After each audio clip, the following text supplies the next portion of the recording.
إن الحمد لله نحمده ونستعينه ونستغفره ونؤمن به ونتوكل عليه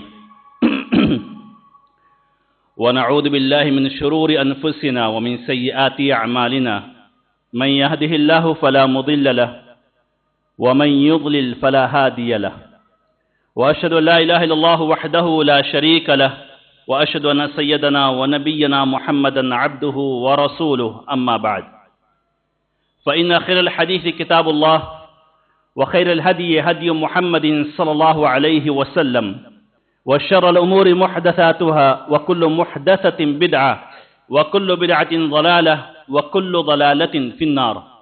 أعوذ بالله من الشيطان الرجيم. بسم الله الرحمن الرحيم. يا أيها الذين آمنوا اتقوا الله حق تقاته ولا تموتن إلا وأنتم مسلمون. يا أيها الناس اتقوا ربكم الذي خلقكم من نفس واحدة وخلق منها زوجها وبث منهما رجالا كثيرا ونساء واتقوا الله الذي تساءلون به والأرحام إن الله كان عليكم رقيبا. يا أيها الذين آمنوا اتقوا الله وقولوا قولا سديدا يصلح لكم أعمالكم ويغفر لكم ذنوبكم ومن يطع الله ورسوله فقد فاز فوزا عظيما. وقال الله عز وجل في موضع آخر في كتابه المجيد: وَإِذْ يَمْكُرُ بِكَ الَّذِينَ كَفَرُوا لِيُثْبِتُوكَ أَوْ يَقْتُلُوكَ أَوْ يُخْرِجُوكَ وَيَمْكُرُونَ وَيَمْكُرُ اللَّهُ وَاللَّهُ خَيْرُ الْمَاكِرِينَ. معزز سامعین، قابل قدر بزرگوں، نوجوان ساتھیوں، پردہ نشین خواتین اسلام، سب سے پہلے تمام طرح کی تعریف، حمد و ثنا، بڑائی اور کبریائی اللہ رب العزت کے لیے لائق اور زیبا ہے، جو سارے جہان کا خالق و مالک ہے، جس کی مرضی کے بغیر کوئی انسان حرکت نہیں کر سکتا، جس کی منشا کے بغیر اس روئے زمین پر کوئی پتا ہل نہیں سکتا، جو اپنی ذات میں، اپنے اقوال میں، اپنے افعال میں، اپنے ناموں میں، اپنے صفتوں میں، اپنے فیصلوں میں یکتا ہے، بے مثال ہے، اس کا کوئی ساجھی، شریک اور ہمسر نہیں، اور وہی تنہا عبادت کے لائق ہے. بعدہ درود و سلام ہو تمام انبیاء اور رسول پر، بالخصوص ہمارے آخری نبی احمد مجتبی محمد مصطفیٰ صلی اللہ علیہ وسلم پر، جنہیں اللہ رب العزت نے اس امت کا ہادی، قائد اور رہنما بنا کر مبعوث فرمایا، اور انہوں نے پوری امانت داری کے ساتھ، پوری دیانت داری کے ساتھ اللہ رب العزت کے پیغام کو اس انسانیت تک پہنچایا. سامعین کرام، اس وقت ہم اسلامی سال کے آخری مہینے سے گزر رہے ہیں، جسے ہم ذی الحجہ کے نام سے جانتے ہیں. حج جیسی عظیم عبادت اس ماہ میں انجام دی جاتی ہے، اور پھر اس مہینے کے اختتام کے بعد نیا اسلامی سال محرم کے مہینے سے شروع ہوتا ہے. سوال یہ ہے کہ یہ اسلامی سال کی ابتدا کہاں سے ہوئی، کیسے ہوئی، اور اسلامی سال کو ہجری کہا جاتا ہے، تو پھر ہجری کا مطلب کیا ہے؟ یہ تاریخ کے کن واقعات سے یہ اسلامی سال مربوط ہیں؟ ضرورت ہے اس بات کو جانا جائے، اس کو سمجھا جائے کہ اس تاریخ کے پیچھے، اس اسلامی سال کی ابتدا کے پیچھے کون سی قربانیاں ہیں، کون سے واقعات ہیں، اور امت اسلامیہ کے لیے موجودہ حالات میں کیا سبق ہے، کیا دروس و عبر ہے اس کے اندر. عام طور سے اس ملک میں ہم لوگ میلادی سال کے اعتبار سے چلتے ہیں. میلادی سال جسے عیسیٰ علیہ السلام کی ولادت سے مربوط کیا گیا، جسے ہم انگریزی سال یا انگلش سال کہتے ہیں، جو عیسیٰ علیہ السلام کی ولادت سے مربوط کیا گیا، اور ان کے راہبوں نے، نصارہ نے وہاں سے لے جا کر کے کہ عیسیٰ علیہ السلام کی ولادت فلاں سن میں ہوئی، اور وہاں سے جوڑا، اور وہاں سے وہ سال شروع ہوا. اور اسلامی سال جسے ہجری کہا جاتا ہے، یہ نبی کریم صلی اللہ علیہ وسلم کی زندگی سے مربوط ایک اہم واقعہ جسے ہجرت نبویہ کہا جاتا ہے وہاں سے جڑا ہوا ہے. اور اس کی ابتدا کس نے کی، کہاں سے کی؟ اس کی ابتدا حضرت عمر فاروق رضی اللہ عنہ سن 17 ہجری میں، یعنی ہجرت نبویہ کے 17 سال کے بعد اس اسلامی سال کی ابتدا کی گئی۔ اور ہوا ایسا کہ ابو موسیٰ اشعری رضی اللہ تعالیٰ عنہ انہوں نے خط لکھا جو حضرت عمر فاروق کی طرف سے، جو امیر المؤمنین تھے اس وقت، ایک جگہ گورنر بنا کر کے بھیجے گئے۔ تو وہاں سے انہوں نے خط لکھا امیر المؤمنین عمر فاروق رضی اللہ عنہ کے پاس کہ آپ کا خط آتا ہے، آپ کا رسالہ اور آپ کا پیغام ہمارے پاس آتا ہے، اس میں لکھا رہتا ہے کہ شعبان سے اسے نافذ کیا جائے، یا اسی طریقے سے رمضان سے اسے نافذ کیا جائے، یا جو بھی ہدایتیں اس میں لکھی رہتی ہیں، ہمیں یہ معلوم نہیں ہوتا کہ یہ کون سے سال سے شروع کرنا ہے، کب یہ لیٹر نکلا، کب یہ لیٹر ہمارے پاس پہنچا۔ مہینے تو معلوم ہے جس کا تذکرہ قرآن کریم میں ہوا، نبی کریم صلی اللہ علیہ وسلم نے بتلایا، لیکن اسلامی سال کو ہم کیسے جوڑیں؟ کیونکہ اس وقت تو ای میل کا دور نہیں تھا کہ یہاں سے ای میل کیے، ایک بٹن دبائے، وہاں پہ ای میل پہنچ گیا چند منٹوں میں، یا اسی طریقے سے خط بھیجنے کا وہ نظام نہیں تھا کہ یہاں سے خط بھیجا جائے تو 4 دن میں 5 دن میں خط پہنچ جائے۔ وہ جو بھی پیغام ہوتا تھا، جو بھی رسالہ ہوتا تھا، جو بھی خطوط ہوتے تھے جو روانہ کیے جاتے تھے، وہ اس کو پہنچنے میں میلوں لگ جاتے تھے، مہینوں لگ جاتے تھے، اس لیے کہ اونٹوں پر بیٹھ کر کے جانا ہے، گھوڑوں پر بیٹھ کر کے جانا ہے، پیدل سفر کرنا ہے۔ تو ایک رسالہ نکلا عمر فاروق کی طرف سے، ایک پیغام نکلا امیر المومنین کی طرف سے، اور گورنر تک پہنچتے پہنچتے مہینوں لگ جاتا تھا۔ اب کنفیوژن یہ ہوتی تھی کہ اس کو نافذ کب سے کرنا ہے، اس کے اندر جو ہدایتیں آئی ہوئی ہیں، جو ارشادات ہیں، جو تعلیمات ہیں، اس کو لاگو کب سے کرنا ہے۔ تو وہی سوال ابو موسیٰ اشعری نے عمر فاروق کو لکھ کر کے بھیجا۔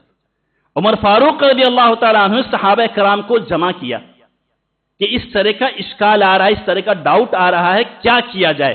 صحابہ کرام رضوان اللہ علیہم اجمعین نے مشورہ دیا کہ ایسا کرتے ہیں۔ ایک مشورہ یہ آیا کہ ایسا کرتے ہیں کہ اسے نبی کریم صلی اللہ علیہ وسلم کی ولادت سے مربوط کرتے ہیں، اسلامی سال کو، اسلامی تاریخ کو نبی کریم صلی اللہ علیہ وسلم کی ولادت سے مربوط کرتے ہیں۔ ایک مشورہ یہ آیا کہ اسے ہجرت نبویہ سے مربوط کرتے ہیں۔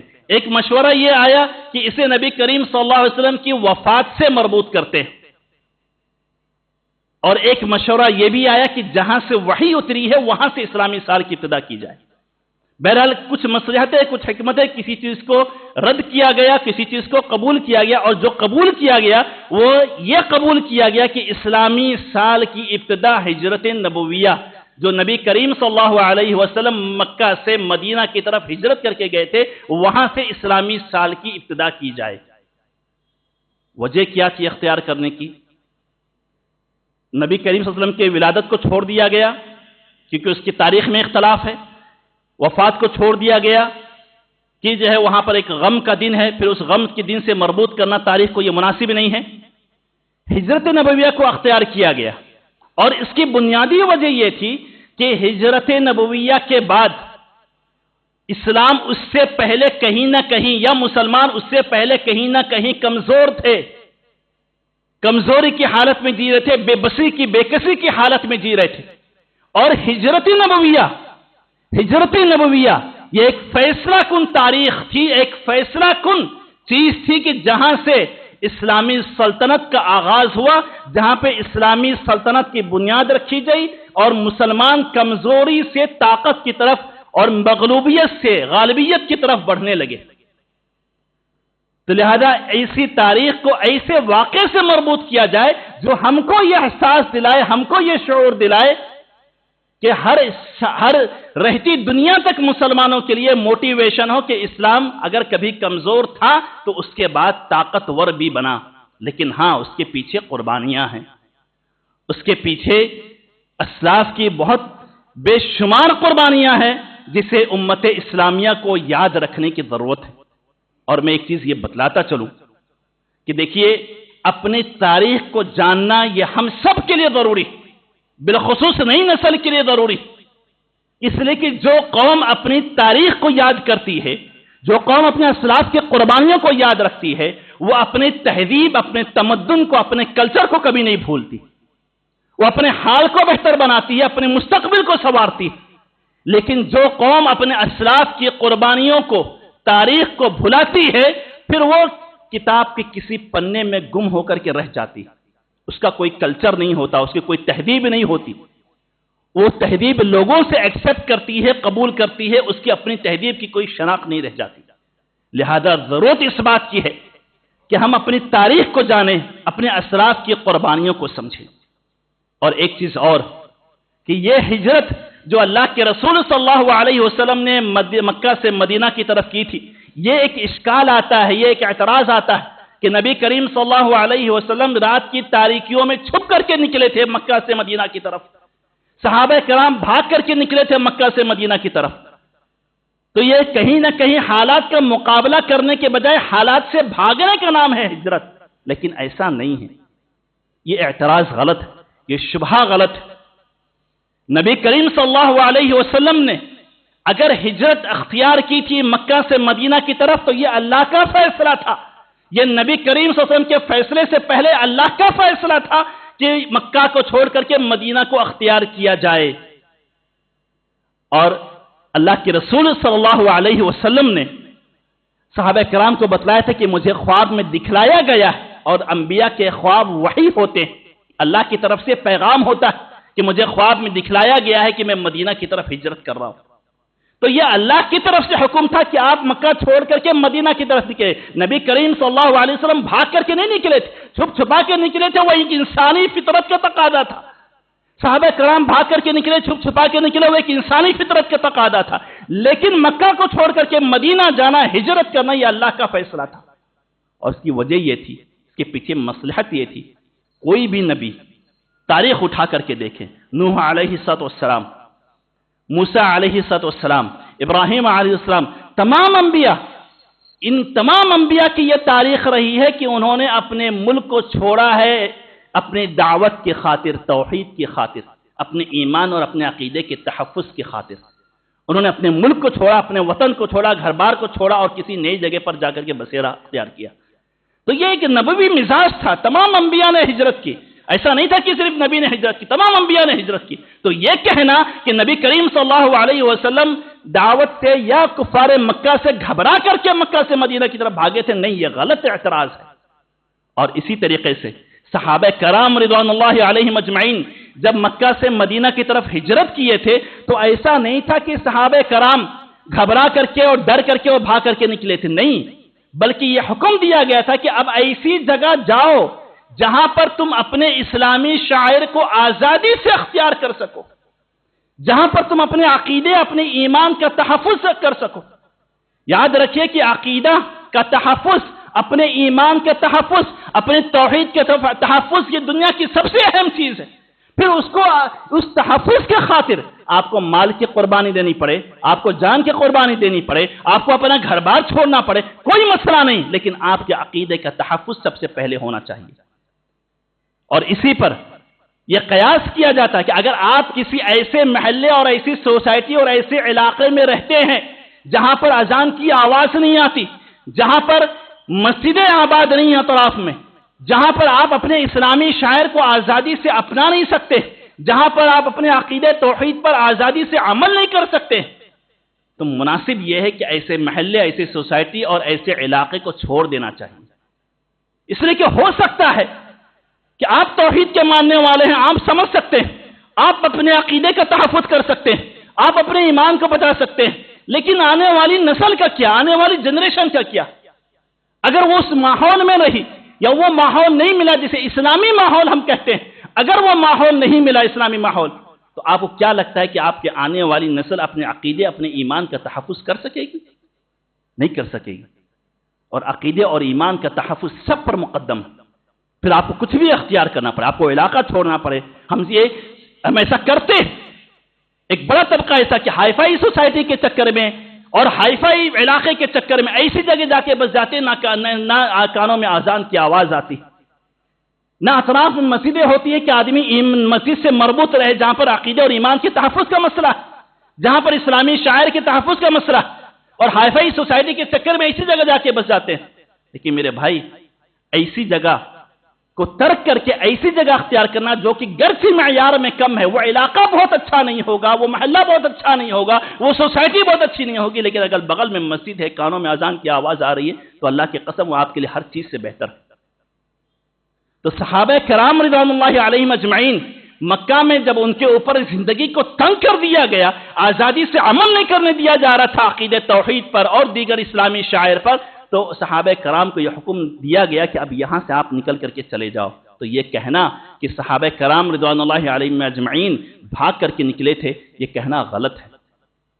اور ایک تیسری مصلحت یہ تھی کہ نبی کریم صلی اللہ علیہ وسلم جو دعوت لے کر کے آئے تھے، وہ دعوت صرف مکہ والوں کے لیے نہیں تھی، وہ چند قبیلوں کے لیے نہیں تھی، چند لوگوں کے لیے نہیں تھی، وہ دعوت پوری دنیا کے لیے آئی تھی۔ وَمَا أَرْسَلْنَاكَ إِلَّا رَحْمَةً لِلْعَالَمِينَ، ہم نے پوری انسانیت کے لیے آپ کو پیغامبر بنا کر کے بھیجا ہے۔ تو اب آپ باہر نکلیے، ایک اسلامی سلطنت کی بنیاد رکھیے، اور اس دعوت کو مکہ سے باہر نکل کر کے مدینہ اور اسی طریقے سے دنیا کے مختلف علاقوں میں پہنچائیے۔ تو اللہ کے رسول صلی اللہ علیہ وسلم نے مکہ سے پھر مدینہ کی طرف ہجرت کیا۔ یہ 3 اسباب تھے جس کی وجہ سے اللہ کے رسول صلی اللہ علیہ وسلم نے ہجرت کیا، اور یہ کہنا کہ اللہ کے رسول، یہ صحابہ کرام کفار مکہ سے گھبرا کر کے نکلے تھے، یہ کہنا غلط ہے۔ اور میں ہجرت کے چند چیزیں میں آپ کے سامنے رکھوں، اور امت کے لیے کیا دروس عبر اس میں سے ملتا ہے، امت کو کتنی ضرورت ہے اس ہجرت نبویہ کو جاننے کی۔ ایک بڑا طبقہ ایسا، بالخصوص نئی نسل کو میں کہہ رہا ہوں کہ نئی نسل کا معاملہ یہ کہ ہم نے ڈال تو دیا اپنے بچے کو انگلش میڈیم میں، اردو میڈیم میں، مراٹھی میڈیم میں، کالج پڑھا رہے ہیں، وکیل بنا رہے ہیں، سائنٹسٹ بنا رہے ہیں، اور دنیا بھر کی چیزیں بنائی ہے، لیکن افسوس یہ ہے کہ ہمارا بچہ اپنی تاریخ سے نابلد ہے، ہمارا بچہ ابو بکر کی قربانیوں کو نہیں جانتا، ہمارا بچہ انگلش بہت فراٹے دار بولتا ہے، لیکن حضرت عمر بن خطاب کی قربانیوں کو نہیں جانتا، حضرت عثمان کی قربانیوں کو نہیں جانتا۔ آپ اپنے تاریخ کے تعلق سے کچھ بھی پوچھیں، اس کے تعلق سے نہیں معلوم اس کو، پھر کس بنیاد پر ہم نسل نو کی تربیت کر رہے ہیں، کس بنیاد پر ہم اس امت کا ایک بہتر مستقبل سوچ رہے ہیں؟ پیڑ ببول کے بو رہے ہیں اور آم کھانے کی امید ہم کر رہے ہیں۔ یہ افسوس کی چیز، سوچنے اور سمجھنے والی چیز۔ اللہ کے رسول صلی اللہ علیہ وسلم کی ہجرت کا ایک واقعہ میں بہت اختصار کے ساتھ بیان کرتا ہوں کہ اللہ کے رسول صلی اللہ علیہ وسلم حج کے موقع پر چند صحابہ کرام مدینہ سے آئے مکہ میں حج کی مناسبت سے، اور وہیں پر اللہ کے رسول صلی اللہ علیہ وسلم کے ساتھ میں معاہدہ ہوا کہ اللہ کے رسول صلی اللہ علیہ وسلم اب مکہ چھوڑ کر کے مدینہ آئیں گے، اور ایک معاہدہ یہ ہوا کہ آپ جب ہمارے پاس آئیں گے تو آپ کی مکمل سیفٹی سیکورٹی ہمارے ذمے ہے، اور اس کے بدلے میں ایسا نہ ہو کہ جب اللہ رب العزت آپ کو غلبہ عطا کرے تو آپ ہم کو چھوڑ کر کے دوبارہ مکہ کی طرف آ جائیں، مدینہ چھوڑ کر۔ تو اللہ کے رسول نے کہا کہ ایسا نہیں ہوگا۔ بہرحال ایک معاہدہ ہوا، اور یہ طے ہوا کہ اللہ کے رسول صلی اللہ علیہ وسلم اب یہاں سے مکہ چھوڑ کر کے مدینہ کی طرف روانہ ہوں گے۔ اس سے پہلے آپ نے صحابہ کرام کو حکم دے دیا تھا کہ نکلنا شروع کر دو۔ صحابہ کرام رضوان اللہ علیہم اجمعین کے بعد دیگر چھپ چھپا کر یا اسی طریقے سے علانیہ طور پر کسی نہ کسی طریقے سے اکا دکا کر کے نکلتے رہے اور مدینہ کی طرف سے پہنچتے رہے۔ اللہ کے رسول صلی اللہ علیہ وسلم کو جب نکلنا ہوا، اور یہ سفر کا مہینہ تھا، یعنی اسلامی سال کا دوسرا مہینہ، محرم کے بعد سفر کا مہینہ تھا، اللہ کے رسول صلی اللہ علیہ وسلم کو جب نکلنا ہوا، کفار مکہ کو بھنک پڑی کہ اللہ کے رسول صلی اللہ علیہ وسلم اب مکہ چھوڑ کر کے مدینہ جانے والے ہیں، تو ایک میٹنگ منعقد کی کہ اللہ کے رسول صلی اللہ علیہ وسلم کو کیسے روکا جائے، اس لیے کہ یہ مکہ میں ہیں، ہمارے سامنے ہیں، ان کے فالوور کون ہیں، ان کے متبعین کون ہیں، ہم دیکھ رہے ہیں، ہم جان رہے ہیں، ہم ان کی دعوت پر روک لگا رہے ہیں، لیکن اگر یہ مکہ سے نکل کر کے باہر چلے گئے تو محمد صلی اللہ علیہ وسلم کی باتوں میں تاثیر ہے، باہر جائیں گے، اپنی دعوت کو پھیلائیں گے، ان کے فالوور بڑھتے جائیں گے، پھر کہیں ایسا نہ ہو کہ یہ اپنے متبعین، اپنے فالوورز کے ساتھ میں مکہ پر حملہ کر دے اور ہمارے اوپر قبضہ کر لے، ہمارے شہر پر قبضہ کر لے۔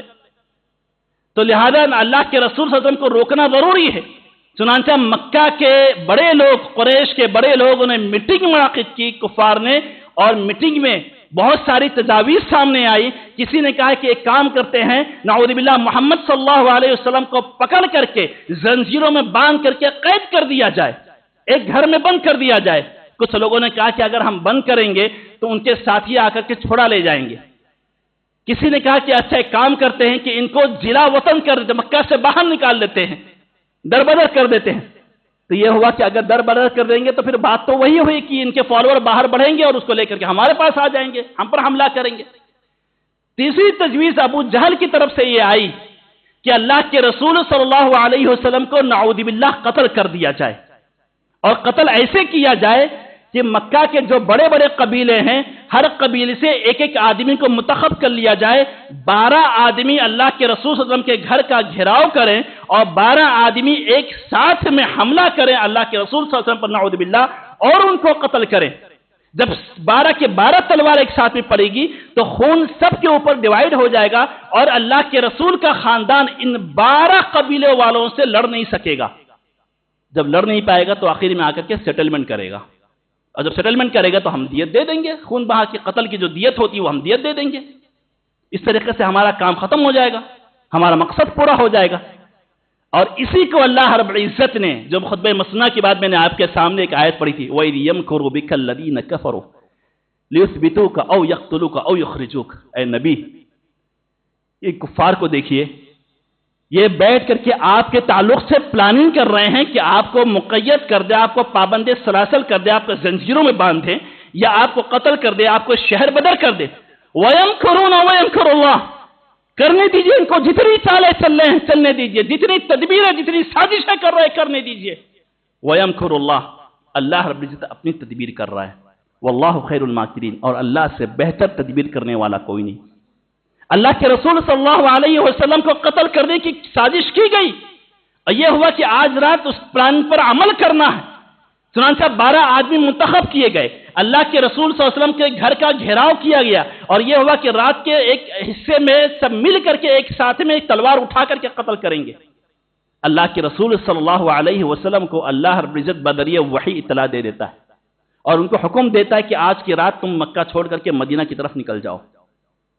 اللہ کے رسول صلی اللہ علیہ وسلم اپنے گھر میں اپنے بستر پر حضرت علی رضی اللہ تعالیٰ عنہ کو لٹاتے ہیں، اور اپنی چادر جو ہرے رنگ کی تھی، یمنی چادر تھی، وہ اڑا دیتے، کہتے اس کو اوڑھ کر کے سو جاؤ، تاکہ جب یہ باہر سے جھانکیں گے اندر تو ان کو لگے گا کہ اللہ کے رسول سو رہے ہیں، اور میں اس درمیان میں سے نکل جاؤں گا اور میں دور پہنچ جاؤں گا جب تک ان کو معلوم پڑے گا کہ یہ اللہ کے رسول نہیں، حضرت علی رضی اللہ تعالیٰ عنہ۔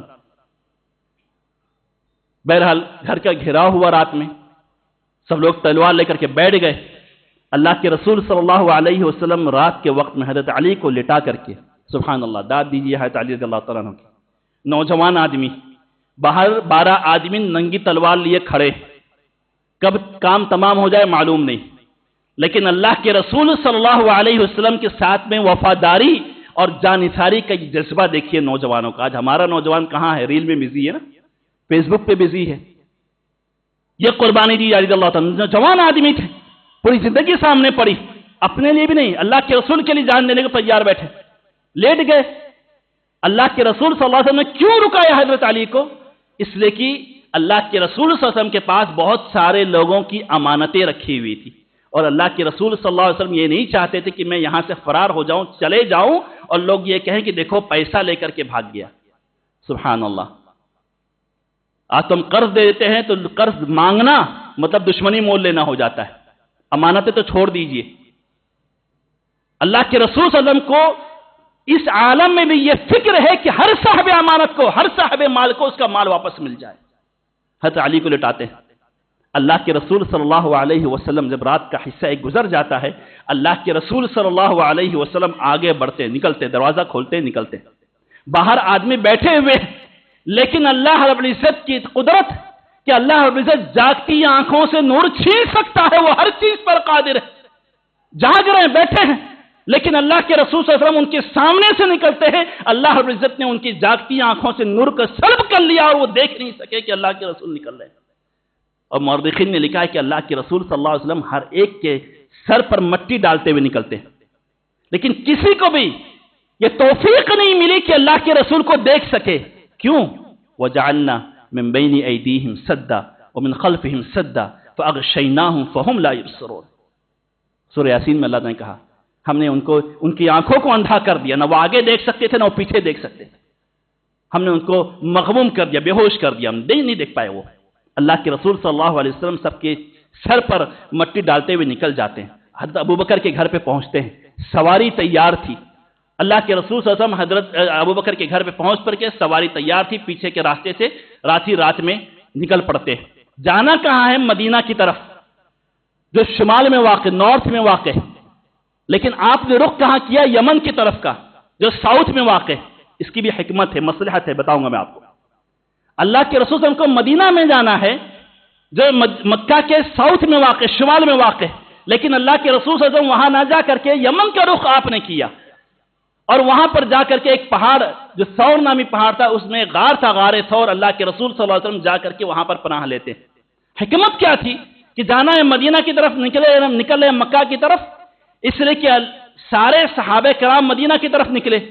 کفار کو یہ معلوم تھا کہ اللہ کے رسول صلی اللہ علیہ وسلم جب بھی نکلیں گے تو مدینہ کی طرف جائیں گے، تو جب صبح ہوگی پیچھا کریں گے تو مدینہ کے راستے پر بھاگیں گے۔ ان کے ذہن میں نہیں آئے گا کہ ہاں یہ مدینہ کا راستہ ہے، یہاں پر پتہ نہیں، ان کے ذہن میں تو یہ ہوگا مدینہ کی طرف گئے، لیکن ان کے ذہن میں یہ نہیں آئے گا کہ اللہ کے رسول نے رخ بدل دیا، یمن کی طرف چلے گئے۔ تو جب معاملہ ٹھنڈا ہو جائے گا تب میں غار سے نکلوں گا۔ چنانچہ اللہ کے رسول صلی اللہ علیہ وسلم یمن کے راستے پر جا کر کے غار ثور میں پناہ لیتے ہیں، اور 3 دن تک آپ وہاں پر قیام کرتے ہیں۔ اور 3 دن رہنے کے بعد، اور پھر اس کے بعد دیکھیے اس غار میں بھی عجیب عجیب واقعات رونما ہوئے۔ اللہ کے رسول صلی اللہ علیہ وسلم جب غار میں پہنچتے ہیں ابو بکر کے ساتھ میں، تو حضرت ابو بکر رضی اللہ تعالیٰ عنہ کہتے ہیں کہ اللہ کے رسول آپ رکیے، پہلے غار میں داخل ہوں گا۔ کیا حکمت تھی؟ پہلے میں غار میں جاؤں گا، غار جا کے صاف کروں گا، اگر کوئی موذی جانور ہے، کیڑے مکوڑے ہیں، گندگی ہے، میں صاف کر دوں، پھر اس کے بعد آپ اندر آئیے۔ قربان جائیے اسی دوستی پر، دوستی کا معیار یہ ہونا چاہیے۔ آپ رکیے، میں جا رہا ہوں۔ پہلے پہنچتے ہیں، غار صاف کرتے ہیں۔ غار صاف ہونے کے بعد 2 سوراخ کھلا رہ جاتا ہے، وہ بیٹھتے ہیں، اللہ کے رسول صلی اللہ علیہ وسلم کو بلاتے ہیں، اللہ کے رسول صلی اللہ علیہ وسلم کو کہتے ہیں کہ دیکھیے میں بیٹھا ہوں اور آپ میرے گود میں سر رکھ کر کے آرام کر لیجیے، سو جائیے آپ۔ اللہ کے رسول صلی اللہ علیہ وسلم ان کی گود میں سر رکھ کر کے سو جاتے ہیں، آرام کرتے ہیں۔ اتفاق سے جس سوراخ پر انہوں نے پیر رکھا ہوا تھا، ڈھانپ دیا تھا اس کو اپنے پیر سے، ایک موذی جانور آ کر کے ان کے پیر کو ڈس لیتا ہے، تکلیف سے آنسو گرنے لگتے ہیں۔ حضرت ابوبکر رضی اللہ عنہ اپنے آنسو روکنے کی کوشش کرتے ہیں کہ کہیں ایسا نہ ہو کہ اللہ کے رسول پر میرے آنسو گرے، اللہ کے رسول صلی اللہ علیہ وسلم کی نیند ٹوٹ جائے، کھل جائے، آنکھ کھل جائے آپ کی۔ اپنے آنسو روکنے کی کوشش کرتے ہیں، لیکن تکلیف اتنی سخت تھی کہ آنسو گر پڑے۔ اللہ کے رسول صلی اللہ علیہ وسلم کو جیسے احساس ہوا، آنکھ کھلی، ابوبکر معاملہ کیا ہے؟ کہا اللہ کے رسول ایک سوراخ کھلا رہ گیا تھا، میں نے اپنا پیر وہاں رکھ دیا، وہاں پہ کوئی موذی جانور جس نے مجھے ڈس لیا، اس لیے مجھے تکلیف ہو رہی، اس لیے میرے آنسو گر گئے۔ اللہ کے رسول صلی اللہ علیہ وسلم اپنے منہ سے تھوک نکال کر کے ان کے اس پہ لگا دیتے ہیں، اور وہ تکلیف دھیرے دھیرے ختم ہو جاتی۔ ادھر اسی طریقے سے کفار مکہ جب یہ صبح ہوتی ہے، آنکھ کھلتی ہے، تو دیکھتے ہیں کہ ارے ہم تو سو گئے، لیکن دروازہ کھڑکی کھولتے ہیں، اندر جھانکتے تو دیکھتے ہیں کہ اللہ کے رسول صلی اللہ علیہ وسلم تو لیٹے ہوئے ہیں۔ وہاں پہ کون تھے؟ حضرت علی تھے، لیکن چونکہ وہی چادر اوڑے ہوئے تھے جو اللہ کے رسول اوڑھتے، تو کہا اللہ کے رسول تو لیٹے ہوئے ہیں۔ تو بہرحال اللہ کے رسول صلی اللہ علیہ وسلم یہ دیکھ کر کے کہ اللہ کے رسول لیٹے ہوئے اطمینان سے ہو جاتے ہیں۔ پھر اس کے بعد اندر گھر میں گھستے ہیں، چادر ہٹاتے ہیں تو دیکھتے ہیں کہ علی رضی اللہ تعالیٰ عنہ غصے سے تلملا اٹھتے ہیں، کانپنے لگتے ہیں، غصے سے بفر جاتے ہیں۔ کہاں ہے محمد؟ کہا مجھے نہیں معلوم کہاں ہے۔ حضرت علی رضی اللہ تعالیٰ عنہ کھینچتے ہوئے خانہ کعبہ میں لے جاتے ہیں، گھر میں پہنچتے ہیں، کہاں ہے محمد؟ حضرت اسماء جواب دیتی ہیں، ابو بکر رضی اللہ عنہ کی بیٹی کہتی ہیں کہ مجھے نہیں معلوم کہ ابو بکر اور محمد صلی اللہ علیہ وسلم کہاں ہے۔ ابو جہل کو غصہ آتا ہے، ایک زور سے تھپڑ لگاتا ہے، اور اتنا تیز مارتا ہے کہ کان کی بالی گر جاتی ہے، یعنی کہ کان پہ مارتا ہے، بہت کس سے مارتا ہے، ایک جھاپڑ۔ بہرحال اللہ نے اس کا نتیجہ بھی اس کو دکھلایا۔ اس کے بعد یہ بفرتے ہوئے تلملائے ہوئے خانہ کعبہ میں پہنچتے ہیں اور اعلان کرتے ہیں کہ اگر کسی نے ابو بکر کو یا محمد کو یا ان دونوں کو لایا تو ہر ایک کے بدلے میں 100 اونٹ اسے انعام دیا جائے گا۔ اس دور میں 100 اونٹ بہت قیمتی تھا، جیسے آپ کہہ دیجیے کہ بھائی فلاں آدمی کو اگر کوئی اٹھا کے لے آئے گا تو اسے میں 100 کروڑ روپے دوں گا، سارے لوگ بھاگنے لگیں گے۔ 100 کروڑ بڑے قیمتی چیز ہوتی، 100 اونٹ کا انعام کیا گیا، اور کہا ہر ایک کے بدلے میں 100 اونٹ، یعنی 200 اونٹ ملنے والا۔ یہ کہتے ہوئے اعلان کر دیتے ہیں، لوگ ادھر ادھر ڈھونڈنے لگتے ہیں، لیکن اللہ کے رسول صلی اللہ علیہ وسلم وہاں پر غار ثور میں موجود ہیں۔ حتیٰ کہ ڈھونڈتے ڈھونڈتے غار ثور کے دہانے پر پہنچ جاتے ہیں، دروازے پر پہنچ جاتے ہیں۔ وہاں پر حضرت ابوبکر گھبرا اٹھتے ہیں، کہتے ہیں اللہ کے رسول یہ ہمارے غار کے اوپر پہنچ گیا، اگر کسی نے اپنے پیر کی طرف بھی دیکھ لیا تو اس کی نگاہ ہمارے اوپر پڑے گی۔ اللہ کے رسول صلی اللہ علیہ وسلم کا اطمینان دیکھیے، اللہ کی ذات پر اعتماد اور یقین دیکھیے کہ ابو بکر ما ظنک باثنین اللہ ثالثہما، ابو بکر گھبراؤ مت، تمہارا ان دونوں کے بارے میں کیا خیال ہے جس کے درمیان تیسرا اللہ تعالیٰ موجود ہے؟ لا تحزن ان اللہ معنا، گھبراؤ مت، اللہ تعالیٰ ہمارے ساتھ۔ وہ اعتماد، وہ یقین، وہ جذبہ آج امت اسلامیہ کو اس کی سخت ضرورت ہے۔ اس کے بعد بہرحال کفار مکہ نہیں پاتے ہیں، اللہ کے رسول صلی اللہ علیہ وسلم 3 دن وہاں رہ کر کے پھر اس کے بعد وہاں سے نکلتے ہیں، ایک آدمی کو ہائر کرتے ہیں عبداللہ ابن ریقیط نام کا، جو کافر تھا لیکن کہ معتمد تھا، اللہ کے رسول صلی اللہ علیہ وسلم اس کو ہائر کرتے ہیں اور وہ دوسرے راستے سے یمن کے ساحلی علاقے سے لے کر کے اللہ کے رسول صلی اللہ علیہ وسلم کو مدینہ تک پہنچاتا ہے۔ قباء میں پہنچتے ہیں، قباء میں استقبال کرتے ہیں لوگ، تقریباً بعض روایتوں میں آتا ہے 4 دن، بعض روایتوں میں آتا ہے کہ 12 دن، بعض میں آتا ہے کہ 24 دن آپ نے قباء میں قیام کیا۔ سب سے پہلی چیز میں نے کہا نا، عقیدے اور ایمان کا تحفظ سب سے پہلے مقدم ہے۔ اللہ کے رسول صلی اللہ علیہ وسلم نے سب سے پہلے پہنچ کر کے وہاں پر مسجد کی بنیاد رکھی، مسجد قباء جسے آپ کہتے ہیں، جو لوگ عمرہ گئے ہوں گے یا حج گئے ہوں گے ضرور جاتے ہیں وہاں پر، تو مسجد قباء کی بنیاد رکھی اللہ کے رسول صلی اللہ علیہ وسلم نے، اور پھر کچھ دن وہاں رہ کر کے اللہ کے رسول مدینہ کا رخ کرتے ہیں، پھر مدینہ میں پہنچتے ہیں، وہاں پر استقبال ہوتا ہے، اور مدینہ میں بھی اللہ کے رسول نے مسجد نبی کی بنیاد رکھی۔ یہ بہت ہی اختصار کے ساتھ میں نے یہ واقعہ بیان کیا۔ اس میں دروس و عبر کیا چیز ہے، کیا چیز ہے جو امت اسلامیہ کو سیکھنے کی ضرورت ہے؟ سب سے پہلی چیز جو شروع میں نے کہا کہ عقیدہ اور ایمان ہر چیز پر مقدم ہے، اور صحابہ کرام نے کتنی قربانی دی۔ صہیب رومی رضی اللہ عنہ جب ہجرت کرنے کے لیے تیار ہوتے ہیں، نکلنے لگتے ہیں، کافرین پہنچتے ہیں اور کہتے ہیں کہ صہیب آپ روم سے قریش میں آئے، مکہ میں آئے، آپ نے سارا پیسہ یہاں کمایا، ساری دولت یہاں کمائی، آپ بہت پیسے والے ہو گئے آپ، لیکن آپ یہ سوچیں کہ آپ ہجرت کریں گے اور یہ ساری دولت لے کر کے جائیں گے، ہم نہیں جانے دیں گے آپ کو۔ تو صہیب نے کہا چاہتے کیا ہو مجھ سے؟ کہا تم کو جانا ہے جاؤ، یہ دولت چھوڑ کے جاؤ۔ صہیب نے کہا کہ یہ ساری دولت چھوڑ دو تو تم مجھے جانے دو گے؟ کہا ہاں ہم تم کو جانے دیں گے، یہ ساری دولت یہیں مکہ میں ہمارے لیے چھوڑ کے جاؤ۔ صہیب رومی نے ایک آن میں ساری دولت کو لات ماری اور اللہ کے رسول صلی اللہ علیہ وسلم کے لیے نکل پڑے، ہجرت کر گئے۔ جب مدینہ پہنچتے تو اللہ کے رسول نے کہا ربح صہیب، ربح صہیب، صہیب نے تو بہت ہی نفع بخش تجارت کی، دنیا چھوڑا آخرت کو خرید لیا۔ حضرت ام سلمہ رضی اللہ تعالیٰ، حضرت ام سلمہ رضی اللہ تعالیٰ، یہ پہلا گھرانہ تھا جس نے ہجرت کیا تھا۔ ام سلمہ رضی اللہ تعالیٰ عنہ جب ہجرت کے لیے نکلنے لگی اپنے شوہر کے ساتھ، ابو سلمہ کے ساتھ، تو ان کے مائکے والے آ کر کے ابو سلمہ سے کہنے لگے بھائی تم جا رہے ہو، تم کو جانا ہے تم جاؤ، اب میری بیٹی کو لے کر کے پتہ نہیں کہاں کہاں گھومو گے، تمہارا تو کوئی ٹھکانہ نہیں، لہذا ہم اپنی بیٹی کو نہیں جانے دیں گے۔ ام سلمہ کو پکڑ لیا۔ جب ام سلمہ کو پکڑے تو ام سلمہ کے سسرال والے یعنی کہ ابو سلمہ کے گھر والے کہنے لگے بھائی تم نے لڑکی کو روک لیا، ان دونوں کا جو بچہ ہے وہ ہمارا ہے، ہمارا حق ہے، اس بچے کو ہم لیں گے۔ اسی کھینچا تانی میں اس بچے کا ہاتھ اکھڑ گیا۔ اب ابو سلمہ کا بچہ سسرال والوں کے پاس یعنی ابو سلمہ کے گھر میں، ام سلمہ اپنے مائکے کے پاس، اور ابو سلمہ اللہ کی ذات پر اعتماد کرتے ہوئے ہجرت کر جاتے ہیں۔ بیچارہ پورا خاندان بکھر گیا، ایک طرف بچہ ہے، ایک طرف بیوی ہے، ایک طرف آدمی۔ آپ کو کیا لگتا ہے یہ ہجرت ایسے ہی ہے؟ یہ اسلام ایسے ہی پہنچا ہم تک؟ ارے ہم تو باپ دادا سے کلمہ پڑھتے چلے آئے، تو ہم کو اسلام کی اہمیت کا اندازہ نہیں ہے، اسلام کی نعمت کا اندازہ نہیں ہے، اسلام ایسے نہیں پہنچا ہے ہم تک۔ بڑی قربانیاں ہیں، اسلاف نے بڑی قربانیاں دی۔ بچہ ایک طرف، بیوی ایک طرف، شوہر ایک طرف، 1 سال تک روتی رہی۔ بعد میں کسی کو ترس آیا تو انہوں نے کہا کہ بیچاری عورت کو جانے دو۔ جب ان کو جانے دیا گیا تو ان کے بچے کو بھی دے دیا گیا، اور تن تنہا وہ مدینہ کی طرف نکل پڑی۔ اور ایک دن آتا ہے جب وہ مدینہ پہنچتی ہیں، اپنے شوہر سے جا کے ملتی ہیں۔ ایسے کئی واقعات، وقت ختم ہو رہا ہے، ایسے کئی واقعات۔ کہنے کا مطلب یہ ہے میرے بھائی کہ آج منصب کی خاطر، سیاست کی خاطر، عہدے کی خاطر، چھوٹی سی منفعت کی خاطر، مادیت کی خاطر، کئی مقامات ایسے ہوتے ہیں جہاں پر ہم نے اپنے عقیدے کا سودا کر لیا ہوتا ہے، جہاں پر ہم نے اپنے توحید کا سودا کر لیا ہوتا ہے، صرف چھوٹی چھوٹی منفعت کی خاطر۔